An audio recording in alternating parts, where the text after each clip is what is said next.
है competition. Starlink दुनिया की सबसे बड़ी सैटेलाइट इंटरनेट कंपनी है। 7,800 satellites, 6 million active users globally, $11.8 billion का एनुअल रेवेन्यू।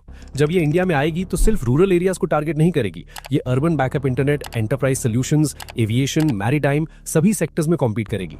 और गवर्नमेंट ऑफ इंडिया ने क्या किया? 16 अक्टूबर 2024 को टेलीकॉम मिनिस्टर ज्योतिरादित्य सिंधिया ने अनाउंस कर दिया, सैटेलाइट स्पेक्ट्रम ऑक्शन नहीं होगी। दूर दराज इलाकों में जहां हम लोग वायर नहीं ले सकते, लगा सकते, जहां हम टावर स्थापित नहीं कर सकते, वहां सैटेलाइट से ही कनेक्टिविटी बढ़ सकती है। इसका मतलब है गवर्नमेंट डिसाइड करेगी किसको क्या देना है, जैसे पूरी दुनिया में होता है। ये अंबानी और मित्तल की पहली बड़ी हार थी। इलॉन मस्क ने ट्वीट किया, थैंक यू इंडिया। लेकिन दोस्तों, इंडिया का टेलीकॉम मार्केट कितना बड़ा है? मार्च 2024 तक इंडिया में 121 करोड़ टेलीफोन यूजर्स थे, wireless users 117 crore, internet users 95 crore. ये दुनिया का दूसरा सबसे बड़ा टेलीकॉम मार्केट है। 10,000 से ज्यादा mock test, previous year papers, 24/7 doubt support और 48 करोड़ सब्सक्राइबर्स के साथ market leader. Revenue market share 42%। Bharti Airtel 29 crore subscribers, revenue market share 36-37%। और वोडाफोन आइडिया 12 करोड़ सब्सक्राइबर्स, लेकिन इनके यूजर्स कंटिन्यूअसली ड्रॉप हो रहे हैं। लेकिन यहाँ एक ट्विस्ट है जो सब कुछ एक्सप्लेन करता है। देखो, जियो और एयरटेल जैसी कंपनीज के लिए रिमोट एरियाज में काम करना फायदे की डील नहीं है।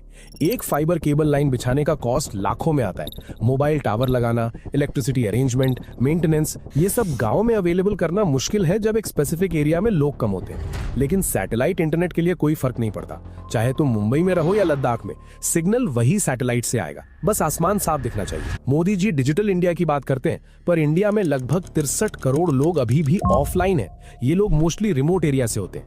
ऑनलाइन पढ़ाई, नौकरी का फॉर्म भरना हो, सरकारी कोई भी काम, सब अब ऑनलाइन हो रहे हैं। लेकिन अगर इंटरनेट ही नहीं है तो डिजिटल इंडिया कैसे होगा? यहाँ पर सैटेलाइट इंटरनेट गेम बदल सकता है। भारत नेट प्रोजेक्ट जो फाइबर कनेक्टिविटी गांव तक ले जाने का वादा कर रहा है, उसमें डिलेज और फंडिंग इश्यूज हैं। 2.22 लाख ग्राम पंचायत में से सिर्फ 2.13 लाख रेडी हैं।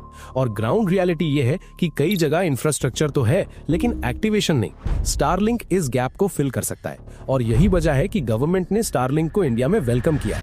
लेकिन दोस्तों, एक ध्यान देने वाली बात यह भी है कि स्टारलिंक का प्राइस 8,600 रुपए पर मंथ है।